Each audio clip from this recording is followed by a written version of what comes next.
Mais l'on commence tout de suite donc par le conflit entre Israël et le Hamas. Des négociations seraient donc en cours entre le Hamas et Israël. Pour parvenir à un cessez-le-feu, il faut bien entendu rester très prudent, puisque ces informations n'ont pas encore été complètement confirmées. Le Hamas, de son côté, affirme qu'il y a bien des efforts en cours. Olivier Ravenello, nous allons revenir justement sur ces dernières informations avec vous. Est-ce que cet embryon de cessez-le-feu, est-ce que l'on peut y croire ? Oui, il y a des raisons d'y croire. Ce qu'il faut comprendre, c'est qu'il y a deux processus qui opèrent en même temps. Il y en a un qui est opérationnel et qui concerne les hommes en armes, et puis il y en a un autre qui est politique.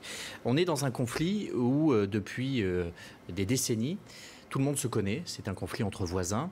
Et au fil des années, notamment depuis la paix entre l'Égypte et Israël, les responsables des services de sécurité ont appris à se connaître. Il y avait pendant 20 ans du côté égyptien un homme qui s'appelait le général Soleiman, il y avait du côté palestinien un homme qui s'appelait Darlan, le Shin Bet, le Mossad.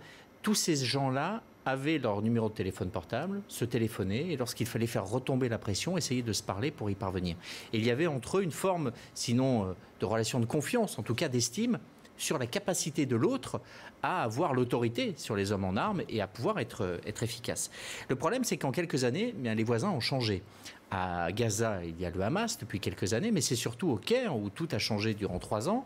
Le propriétaire de la maison a changé déjà 3 fois. Il y avait l'équipe donc Moubarak Soleiman qui a été renversée par l'équipe de Morsi, qui a nommé un nouveau chef des renseignements, qui lui-même a été renversé par l'homme que vous voyez à l'écran, le maréchal Al-Sisi, qui a nommé un nouveau chef des renseignements, qui a renommé un homme qui s'appelle Mourad.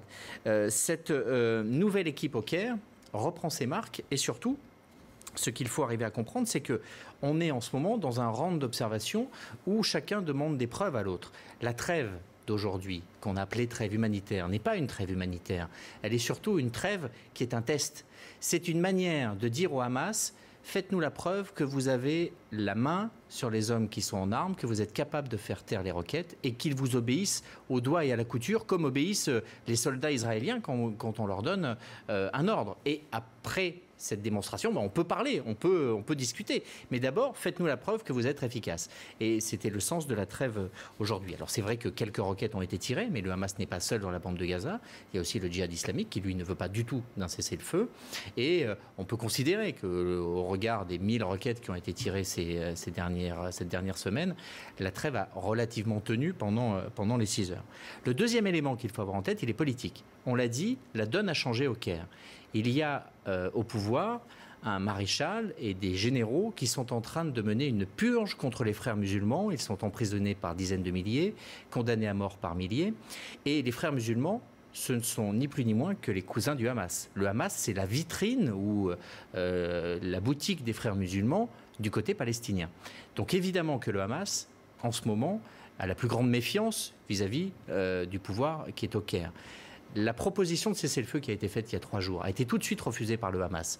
Pas tellement sur le fond, mais parce qu'elle venait du Caire et qu'elle n'avait pas été négociée. On leur a dit, voilà, il y a cette position-là. Et tout de suite, le Hamas a rejeté cette proposition. Donc ce qui est en train de se passer en ce moment au Caire, c'est qu'on parle et que tout le monde est là. Le président de l'autorité palestinienne, Mahmoud Abbas, est sur place. Il y a des représentants du Hamas qui sont sur place, le numéro 2 de la branche politique. Il y a des représentants de tous les services de sécurité. Il y a des représentants égyptiens. Et tout le monde parle, et des Israéliens.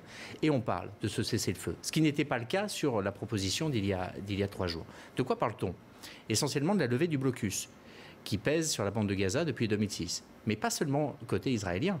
Il y a en effet le blocus israélien, qui peut être levé. Ça avait été déjà le cas et l'objet des négociations il y a 2 ans, donc c'est assez simple. Mais regardez sur cette carte, le blocus, il est surtout du côté de l'Égypte. Depuis 6 mois, l'Égypte est en train d'asphyxier le Hamas, financièrement, économiquement. Tous les tunnels qui sont creusés entre l'Égypte et la bande de Gaza, qui permettaient de faire passer à peu près 80% des besoins de la bande de Gaza. Ils ont été dynamités par l'armée égyptienne. Donc l'Égypte est en train de mettre la pression sur le Hamas. Ce que négocie en ce moment le Hamas, il négocie surtout avec l'Égypte en disant « redonnez-nous de l'air et en échange, on est peut-être prêt, en effet, à se cesser le feu ». Ce qui permettrait au maréchal Al-Sisi de faire la démonstration qu'il peut être un faiseur de paix dans la région et que le Caire est toujours la plaque tournante de la diplomatie au Proche-Orient. Donc pourquoi est-ce qu'on peut être relativement optimiste? Parce qu'on négocie. Une trêve, ça ne se décrète pas, ça se négocie et c'est ce qui est en train de se passer. Eh bien, merci en tout cas pour toutes ces précisions, Olivier Ravanello. Merci beaucoup.